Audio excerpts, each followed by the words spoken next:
कौन गलती के देलू तू हमके सजा, काल्हे दुआरा पर बाजे तोहरा बैंड बजा। कौन गलती के देलू तू हमके सजा, काल्हे दुआरा पर बाजे तोहरा बैंड बजा। दिलवा तोड़ देलू गइलू ससुरवा, कसुरवा बतैहा गोरी हो, कसुरवा बतैहा गोरी हो। अपने हाथे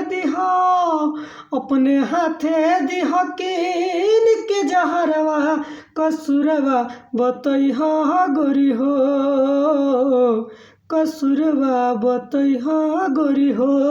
दिलवा तोड़ देलू गइलू ससुरवा, कसुरवा बतैहा गोरी हो, कसुरवा बतैहा गोरी हो।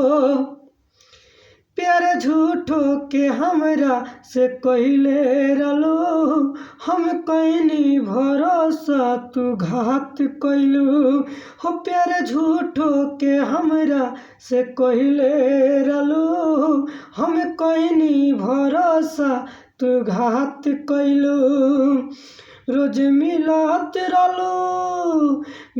मिलत रहू पेड़ खजुरवा, कसुरवा बतैहा गोरी हो, कसुरवा बतैहा गोरी हो। अपने हाथे दिहा खाएला जहरवा, कसुरवा बतैहा गोरी हो, कसुरवा बतैहा गोरी हो। कौन गलती के देलू तू हमके सजा, काल्हे दुआरा पर बाजे तोहरा बैंड बजा।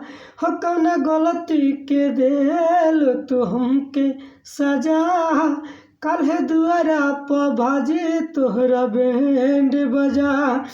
दिलवा तोड़ देलू गइलू ससुरवा, कसुरवा बतैहा गोरी हो, कसुरवा बतैहा गोरी हो। अपने हाथे